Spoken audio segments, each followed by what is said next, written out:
রাসূল বলেছেন, যদি কোনো ব্যক্তি কোনো গণকের কাছে যায়, গিয়ে খালি বলে যে দেখেন তো আমার ভবিষ্যৎটা, এগুলো হচ্ছে না আমাদের দেশে, টিয়া পাখি নিয়ে রাস্তায় বসে থাকে না? আপনাদের মনে হয় এই মসজিদের সামনেও বসেছিল একদিন। তো রাসূল বলছেন, যদি সে যায় খালি জিজ্ঞাসা করে যে দেখেন তো আমার ভাগ্যে কি আছে, সে বিশ্বাস করে না, খালি জিজ্ঞাসা করেছে, তার 40 দিনের সালাত বাতিল, বলার সাথে সাথেই। আর যদি গণক যা বলেছে ওইটা যদি সে বিশ্বাস করে, ইয়াকিন করে নেয় যে হ্যাঁ আমার ভালো হবে, চাকরি বাকরি সুন্দর, রাসূল সাল্লাল্লাহু আলাইহি ওয়াসাল্লাম বলছেন তার নাম এই যে কোরআন অস্বীকারীদের খাতায় লিখে দেওয়া হবে। নবী সাল্লাল্লাহু আলাইহি ওয়াসাল্লাম বলেছেন, শেষ জামানায় ছেলেরা মেয়েদের পোশাক পরবে আর মেয়েরা ছেলেদের পোশাক পরবে। হাদিসটা বানিয়ে বললাম, দেখেন, শেষ জামানায় মেয়েরা ছেলেদের পোশাক পরবে আর ছেলেরা মেয়েদের পোশাক পরবে। নবীজি আরো বলেছেন, শেষ জামানায় এমন এক শ্রেণীর মেয়ে আসবে, লাম আরাহুমা, আমি ওদেরকে দেখি নাই, নিসাউন কাসিয়াতুন আরিয়া, এমন সব মহিলা যারা কাপড় পরবে কিন্তু নগ্ন থাকবে। ব্যাখ্যা করতে হবে? ব্যাখ্যা করার দরকার আছে? মানুষ কাপড় পরেও কেমন করে নগ্ন থাকতে পারে, ব্যাখ্যা করতে হবে।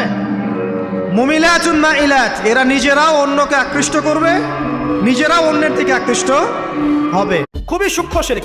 আপনি নামাজ পড়ছেন মনে করেন, এখন কিছু মানুষ আসলো, এখন দেখছেন যে হুজুর তো আমার নামাজ দেখছে, নামাজটা খুব সুন্দর করে পড়ার চেষ্টা করলেন, লম্বা নামাজ, সেজদায় গিয়ে আর উঠছেন না, খুব সুন্দর নামাজ পড়ছেন।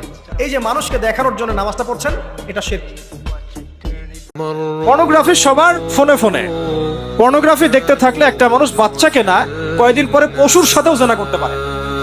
যদি সামনে দেখেন যে মানুষ পশুর সাথে জেনা করেছে, আপনার অবাক হতে পারে, আমি অবাক হব না, কারণ পর্নোগ্রাফি মানুষকে পশুর সাথেও জেনা করতে শেখাবে, বাচ্চা তো কিছুই না।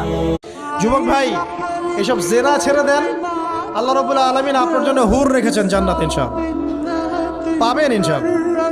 এটা ছেড়ে দেন, সুদ ছেড়ে দেন, আল্লাহ পাক আপনার জন্য হাউজে কাউসার রাখছেন ইনশাআল্লাহ, ঠিক আছে?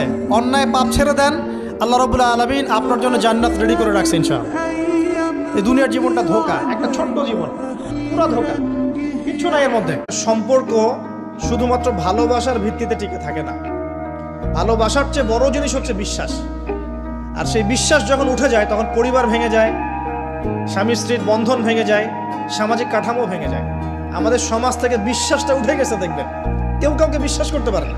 এমন করে হারে যাব, সামনের মানুষটা যেন জিতেও পস্তায়।